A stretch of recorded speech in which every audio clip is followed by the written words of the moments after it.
Muito bom, meus amiguinhos! Preparados para a nossa primeira aula sobre suinocultura? Sejam todos bem-vindos, vocês, professor presencial, estudantes do ensino médio do primeiro ano aqui na nossa aula de NBAZ. Galerinha, hoje vamos dar início na aula 21.1 sobre criações de porcos, suinocultura, mas dá uma olhada lá na tela. Olha só, nessa nossa aula, vamos falar então aí sobre suinocultura, parte 1. Professor, o que é suinocultura? Suinocultura são todos os manejos, procedimentos que nós vamos realizar para a criação de porcos. Aí nós vamos falar sobre esses manejos, manejos de produção, manejos de reprodução, manejo realizado ao nascimento. Então vai ser uma aula, como eu coloquei aqui, parte 1, vai ser uma aula introdutória, porque na parte 2, parte 3, parte 4, vai ter a saga da suinocultura.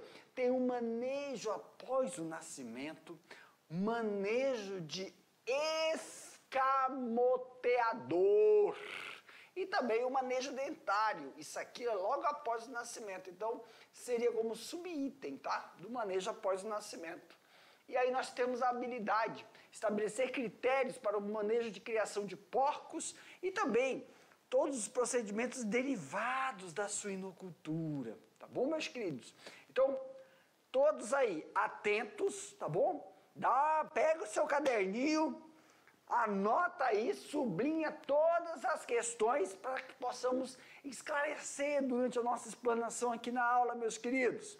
Só como base de teoria, para ficar mais claro, suinocultura. O que é suinocultura? É a parte da zootecnia que trata da criação de suínos para a produção de alimentos e derivados. Meus queridos aqui pro tio, quando a gente fala assim, é a parte da zootecnia, porque a zootecnia, ela trata de forma global, para não ficar preso. Não vamos ficar presos a um conceito. Esse conceito ele é mutável. Esse conceito é da forma da vivência dos nossos estudantes. Você, estudante, que já faz criação de porco, vamos falar assim, tem criação caipira, tá? Que tem uma característica totalmente diferenciada da criação técnica. Nós vamos mostrar isso para vocês também. Então, a suinocultura, como foi falado, não é só a parte da zootecnia, mas são procedimentos que tendem a possibilitar uma condição de vida para aquele animal dentro de uma estrutura sistematizada. Desde o seu nascimento, desde o seu desenvolvimento na fase infantil, juvenil, né? Quando a gente está falando de animal é fase juvenil. Quando a gente fala na fase depois de adulto para engorda. Então tem várias... Não é só o alimento, não é só as vacinações, mas também o procedimento fitossanitário. Fitossanitário não, os procedimentos sanitários, que é a saúde, né? As prevenções em determinadas fases do desenvolvimento desse animal. Dá uma olhada lá na tela, acompanha aí comigo, galerinha. Manejo, calma aí, isso, manejo e produção, né? Primeiro, vamos para as denominações. O macho, né? Nós vamos ver as características dos machos, mas eles são conhecidos como cachaço, varrasco ou varrão. A fêmea, muitas vezes, são denominadas como matrizes. É a matriz, é aquela que tem característica não só de parir uma quantidade de descendentes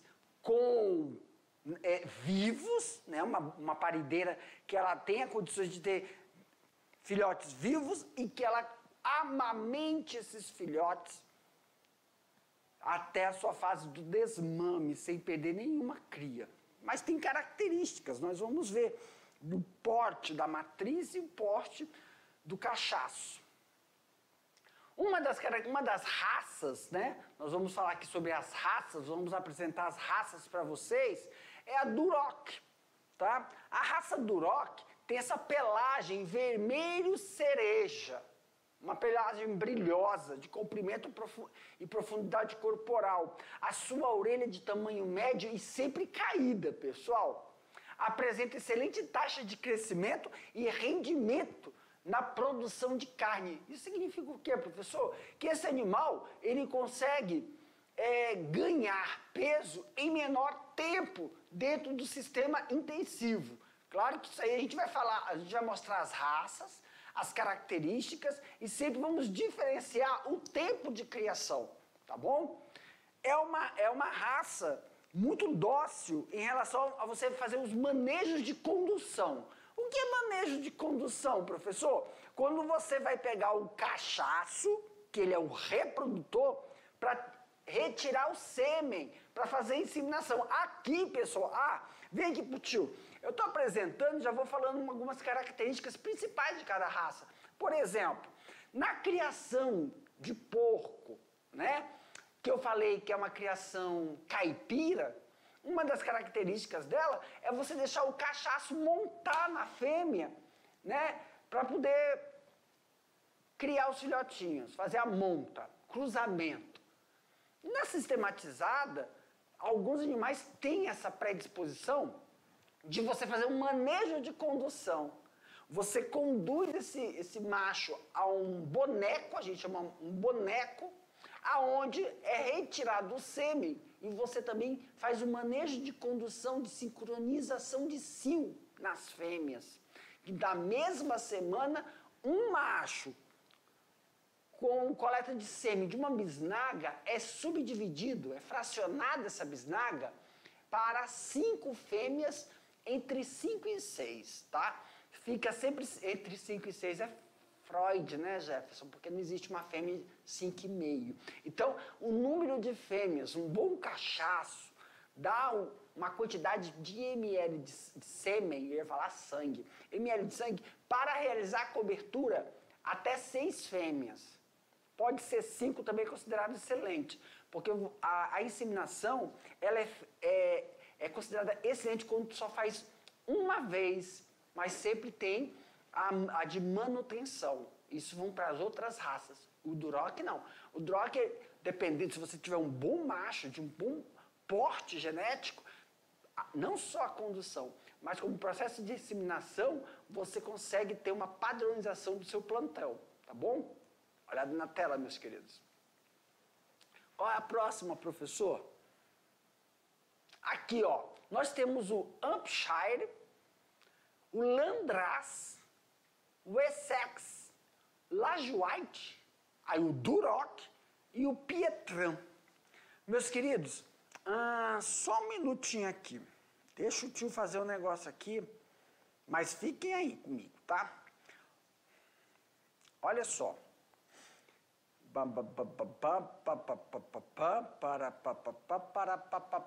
Mostra apresentadores. Ok.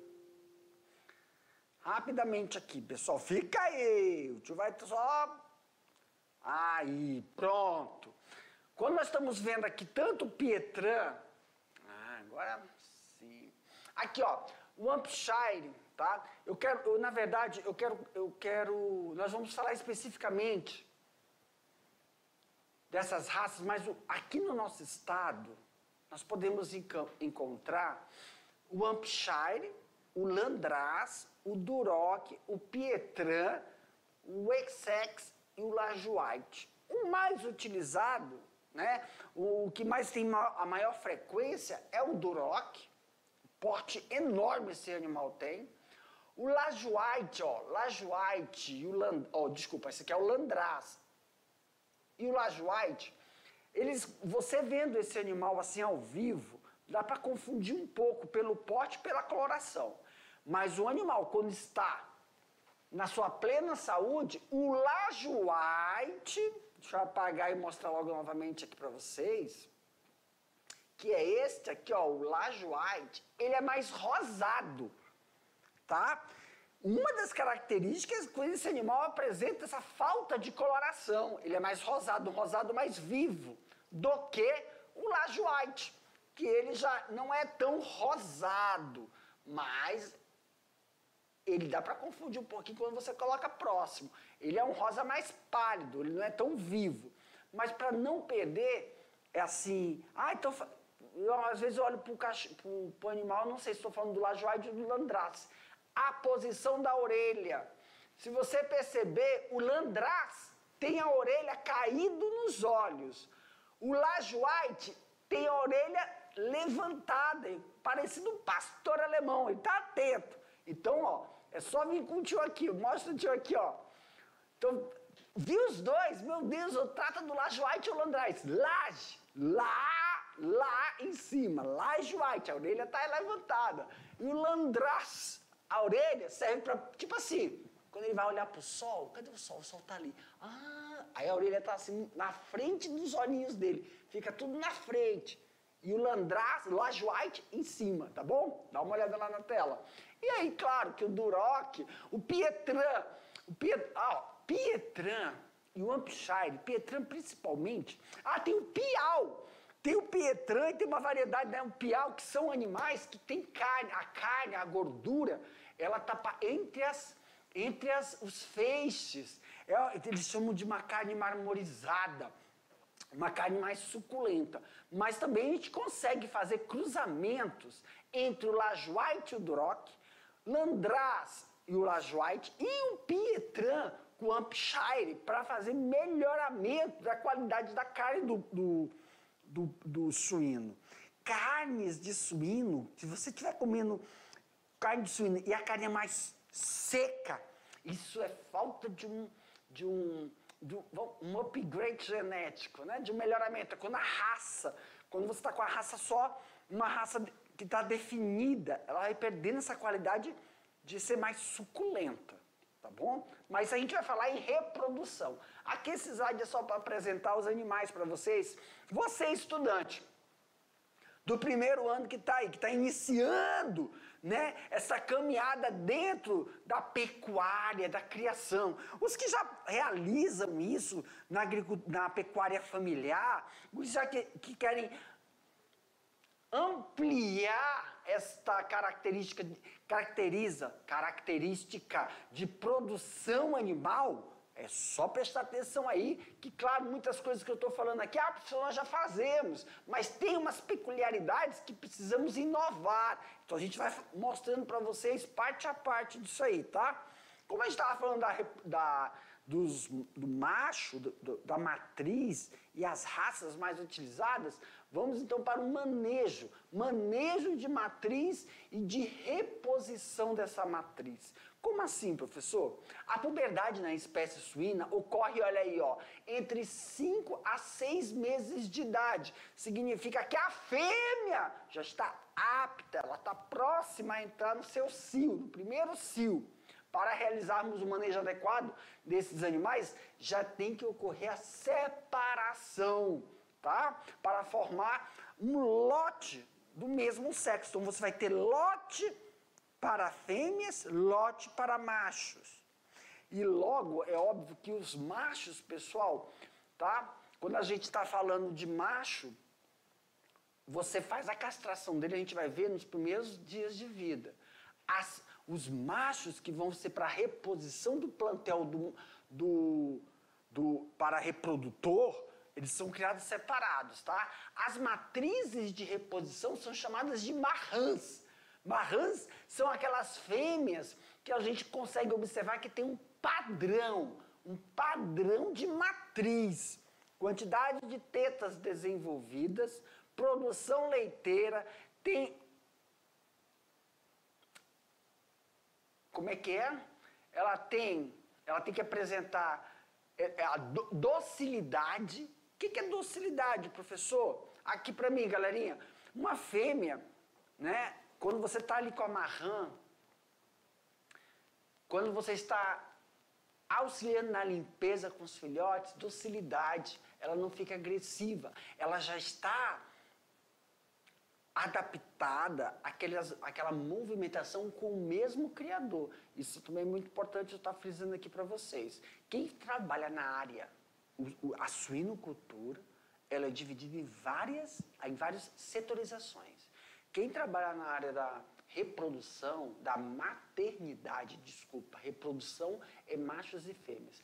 Na área da maternidade, sempre é bom deixar um mesmo criador, ou 2 criadores.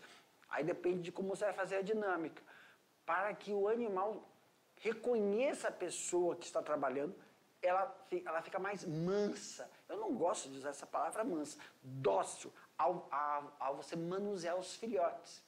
Então, tem que ter essas características de produção leiteira, a teta dela bem desenvolvida uniformemente e a quantidade de filhotes é proporcional ao número de tetas. Professor, mas aqui a gente percebe que tem porca que consegue dar mais filhotes do que o número de teta e tem umas que dá menos, mas com boa qualidade. É por isso que quando nasce a gente vai ver. A gente pega e faz uma uniformização, a gente dá um banho com uma solução, isso vai ser depois, nos filhotes e depois a gente homogeniza do mesmo tamanho para as fêmeas diferentes. Isso é possível fazer, mas através da docilidade da fêmea que ela apresenta também. Tudo bem? A gente vai falar disso no slide, galerinha. Outra característica... Ah, tá aqui, ó, a imagem que eu quero mostrar para vocês, né? Que antes e durante do processo de puberdade, a gente já observa esse tipo de característica. Tem um problema na fonética de falar característica, né? Acho que é o dente. Entre o número de tetas que elas vão apresentar, também realiza a forma de emparelhamento desse, não vou falar rebanho, mas do plantel. Tá? Por exemplo, o que você está querendo dizer com isso, professor? Muitos produtores aí falam assim, não, mas aqui a gente não faz assim, professor, é separado. Como assim? Nós fazemos separado. Os filhotes de uma matriz não se encontram com da outra matriz. Mas umas coisas que são indicadas é essa uniformização. Por quê? Vem cá, galerinha. Você produtor pode fazer uma coisa. Coloca uma cor na testa de cada suíno, uma cor diferente. E depois você vai ver, marca a teta com a mesma cor que você colocou no filhotinho. Depois de 3, 4 dias, eu vou falar uns 3 dias, o suíno que está com a cor azul só vai mamar na cor azul da teta. O suíno que está na cor vermelha vai pegar a teta vermelha. Lá na tela, meus queridos, nesse sentido, vamos supor, no início é uma bagunça, mas ó, esse suíno está em vermelho, então ele vai sempre mamar aqui. Esse suíno aqui, ó, está em amarelo, então ele vai mamar na teta. No início, ocorre uma confusão, uma adaptação. Se esse aqui, ó, eu coloquei esse aqui, ó, ele vai mamar nessa teta, ele nunca vai passar para outra teta. Então, a posição que você vai fazer a instalação da matriz não, lá da maternidade, não há problema você uniformizar os filhotes. Isso porque sempre no início dá confusão de onde um vai pegar, mas depois parece que cada filhote fica somente na teta correspondente àquela que ele se adapta a puxar o leite. E não tem confusão. O que não pode, professor, é o número de tetas disponíveis não ser proporcional à quantidade de filhotes. Professor, o que nós temos que tomar cuidado se você realizar esse tipo de sistema na maternidade? Só é possível, estão vendo os filhotes? Pela uniformidade. Como assim? Todos os filhotes têm um tamanho próximo, um desenvolvimento próximo. Se a sua matriz, você não observa essas condições, ela não dá crias uniformes, aí você separa. Aqui para o tio, separa como, professor? Você pega todos os filhotes que vão... O cio foi sincronizado. As fêmeas vão criar próximas, uma das outras, na mesma semana, dias, só um dia de diferença delas. Você vai esperar 24 horas. Depois de 24 horas, você pega e dá um banho com uma solução. Nós vamos falar isso só depois. Eu estou falando só de característica da maternidade. Se você vai possibilitar que os filhotes se encontrem de matrizes diferentes. E quando não tem isso, é porque a carga genética da sua matriz, algumas dão filhote menor e filhote maior. Aí você pode uniformizar o cheiro deles e colocando os filhotes que se desenvolveram pequeno, nasceram pequeno, em matrizes que produzem bastante leite. E os filhotes maiores na outra matriz, para que você consiga uniformizar elas e não ter competição entre os filhotes. Isso tem que ser 24 horas, por quê? Por causa que tem que aproveitar que a primeira semana é o colostro, é o leite mais rico, favorecendo que esses filhotes menos desenvolvidos tenham chance. Mas, se você observa, isso aí é para tentar uniformizar e já providenciar a substituição dessa matriz. E sempre pegar da matriz que tem característica de colocar uniformidade nesses seus filhotes, filhotes robustos, substituir a matriz que não está conseguindo fazer isso. Isso tem que ser palativamente não, gradativamente, tá bom? Substituições de matrizes. Lá na tela, queridos. Essa substituição, ela é gradual, é claro. Né? Opa, volta. Calma aí, gente. Passando, aí espera um tempo. Aí. Os procedimentos de escolha das marrãs, né? Marrãs que são suínas novas, que têm a característica de desenvolvimento para se tornar uma matriz, se situam lá em torno de 25% de melhorias da leiteigada. O que é a leiteigada? São esses filhotes recém-nascidos dentro da granja. Eu vou aqui sinalizar aqui, ó, granja também é uma terminologia usada para quem, professor? Para quem tem criação de suíno. Para não confundirmos aí granja com granja de avicultura, tá bom? Também tem essa terminologia que nós utilizamos na criação de suínos. Agora vamos falar sobre o nascimento dentro da suinocultura. Quais são os procedimentos de nascimento que nós temos dentro da suinocultura? Calma que eu apertei aqui cinema de reprodução, o nascimento.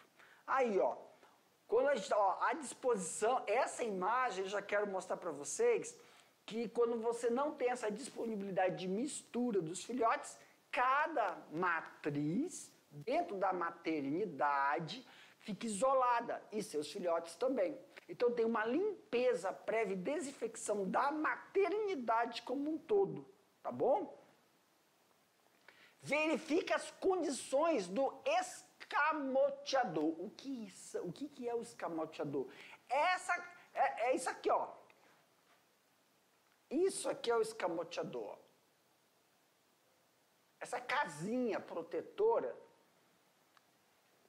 que é utilizado em épocas de baixas temperaturas. Claro que na nossa região, aqui em Porto Velho e nos distritos de Porto Velho, a gente quase não vai utilizar isso em maternidade. Mas se estivermos falando da região sul do estado de Rondônia, onde temperaturas em determinadas épocas do ano caem, então é importante ter esse escamoteador, principalmente na primeira e segunda semana de vida desses leitões. Por quê, professor? Eles vão morrer no frio? Não, mas eles vão deixar de pegar toda aquela riqueza nutritiva do leite para desenvolvimento e vão utilizar para aquecimento. Então, o escamoteador serve para isso, para que nas primeiras semanas de vida ele consiga absorver o alimento, que é o alimento líquido, para desenvolvimento e potencializar o sistema imunológico dele. Quando ele começar a realizar o desmame que é gradativo, a introdução da ração e retirada do leite. Aí sim, ele vai estar suportando condições adversas. Também ao nascimento, quando se faz o procedimento de nascimento, tem um processo de secagem do animal e observação do processo do parto. Tirar, limpar a boca, limpar o nariz. Principalmente quando é feito isso, professor? Esse cuidado com o filhote quando ele está nascendo. Nas matrizes de primeira... De primeiro lote. Essas matrizes de primeiro lote, que vai dar à luz pela primeira vez, elas têm que ser assistidas pelo técnico ou pelo responsável da granja, tá bom? Desta forma a gente evita perdas e danos durante o processo do nascimento. Por isso que é importante fazer a sincronização. Principalmente quando ele nasce, realizar a desobstrução das vias nasais, desobstrução da boca com o líquido amniótico e evitar também o TC, que é a temperatura corpórea, né?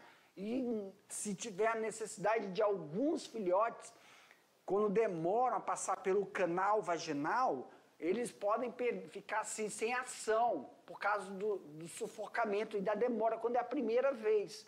Então, fazer uma reanimação com aquela massagem. Durante o processo de secar, você faz a massagem aqui, pessoal. Durante o processo de secar, quando o bichinho saiu, se ele não estivesse mexendo, por causa que ele demorou muito tempo, a primeira vez que ela está passando por esse processo, sempre que são as primeiras, as marrãs,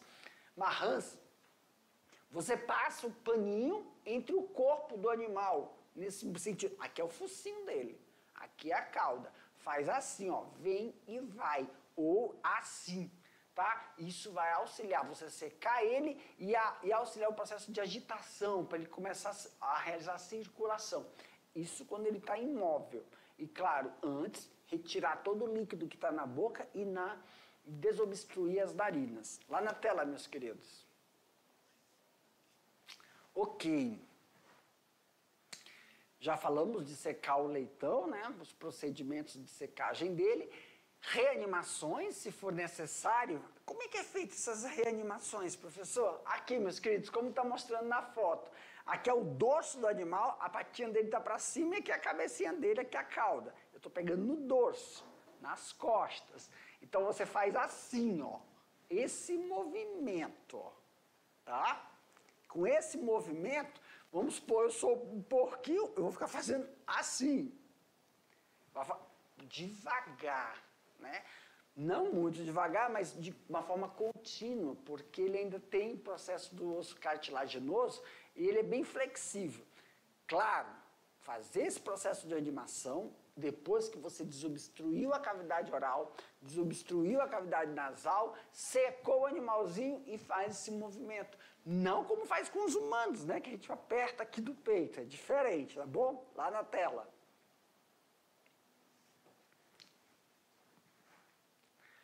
Prof, depois do nascimento, nós temos um procedimento que é feito durante a mesma semana, que é o procedimento do corte do cordão umbilical, amarração desse cordão e desinfecção, tá?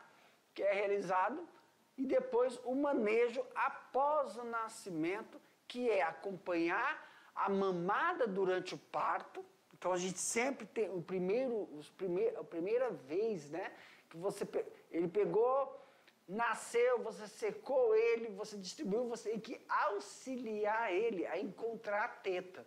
Isso é normal na primeira vez, porque a porca, a matriz, ela está em uma posição que ela não vai ficar em pé, ela fica deitada. Deixa eu voltar o slide só para mostrar para vocês, né, quais são as condições. Olha aí, ó. Elas ficam deitadas no momento do parto. Ela só levanta para se alimentar, mas as primeiras semanas elas ficam deitadas, imóveis. Dessa forma, olha aqui, ó. Não, outro slide. Olha aqui, essa aqui, ó. Viu? Aí você já está vendo que tem uma grade por cima que possibilita que a porca ela levante. Mas aí os animais já têm mais de 15 dias de vida, né? Agora, no primeiro dia, elas ficam imóveis, elas ficam deitadas, como a gente está vendo aqui agora, tá bom? Então, é importante que você auxilie no processo da primeira mamada, tá?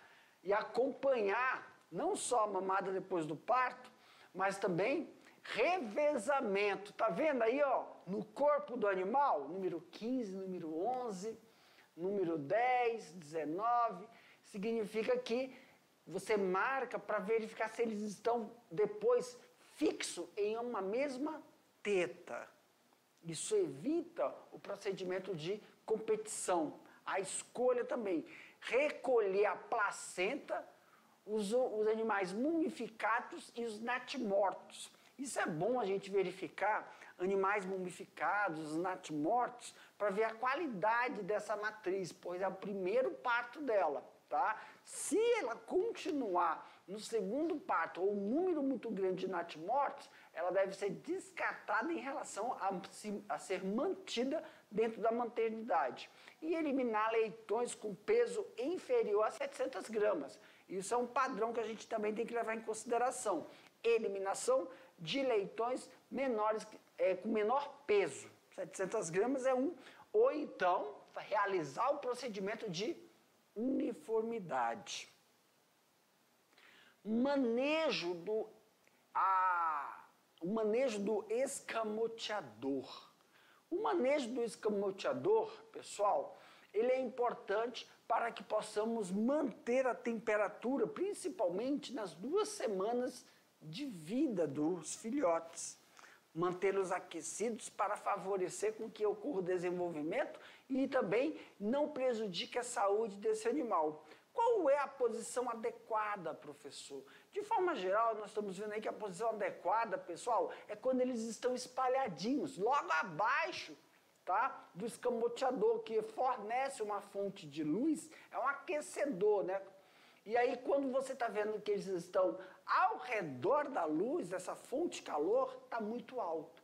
E se eles estiverem muito aglomerados, está baixo.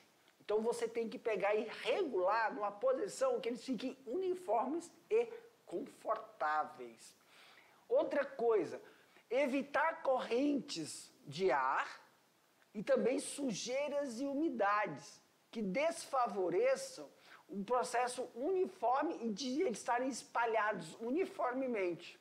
Então aqui, ó, uma posição que o animal mostra para você se ele está confortável ou não. Se ele tiver com a patinha, né, a patinha dianteira e a traseira encolhida, escondida entre o abdômen, significa que ele está passando frio. Ele tem que estar esticadinho, parecendo os cachorrinhos da nossa casa, que estica e bota o bucho no chão. Quando ele está bem esticadinho, é que ele está em condições favoráveis.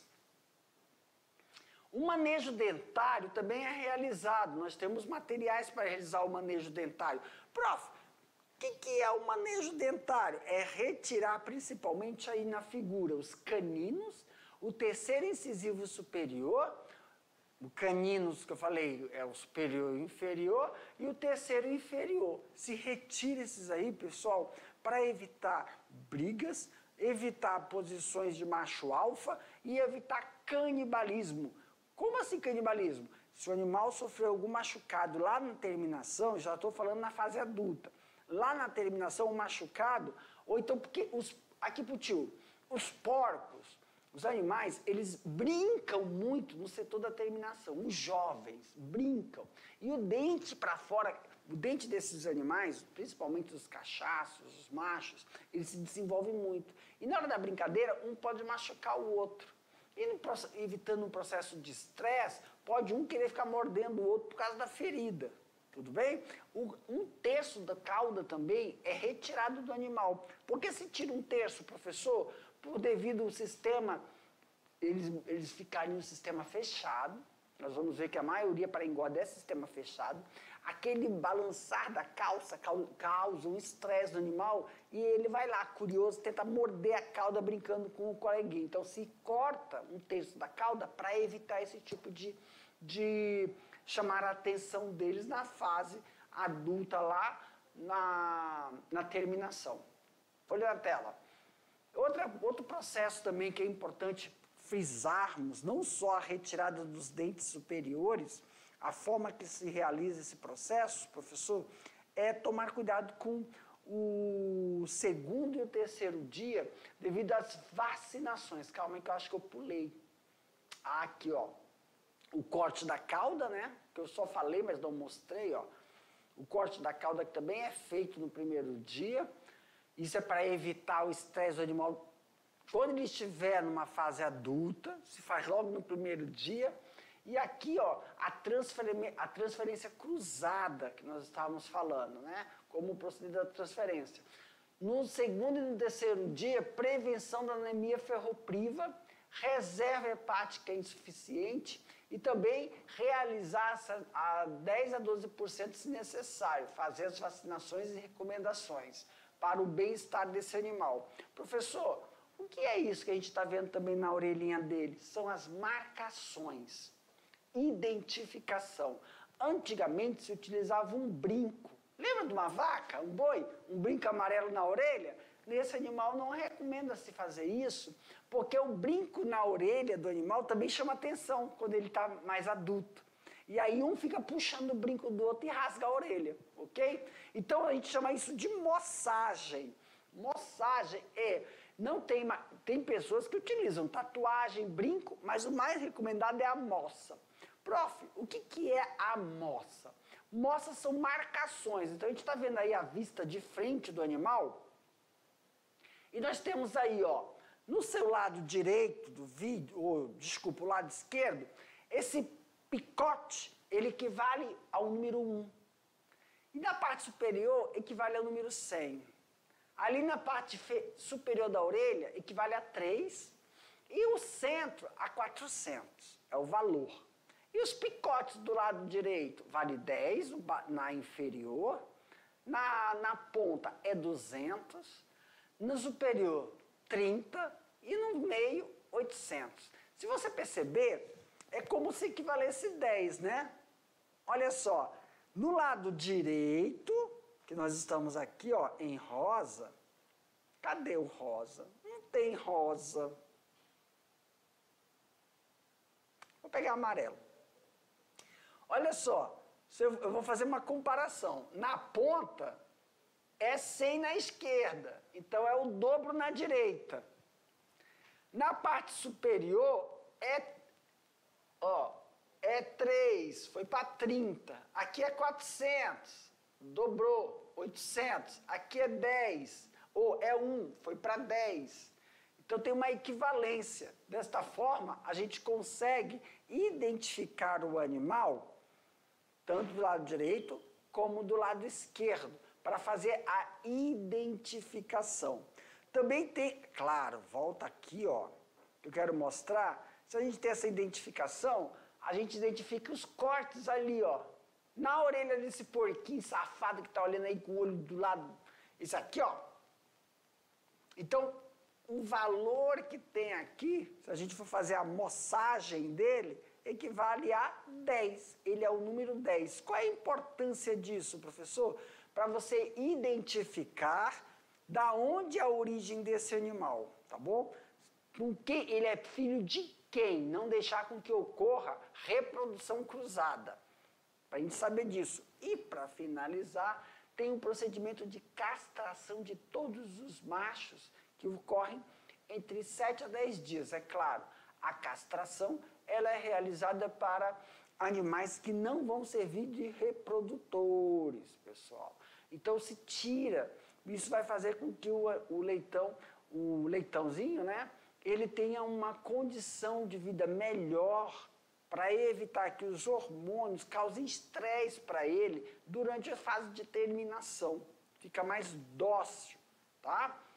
Aí nós utilizamos o processo de castração. Claro que a gente vai ver esse processo de castração durante as nossas aulas. Galerinha, Finalizando aqui essa apresentação de criação de suínos, a gente volta daqui a pouco com mais assuntos para vocês, tá bom? Tchau, tchau.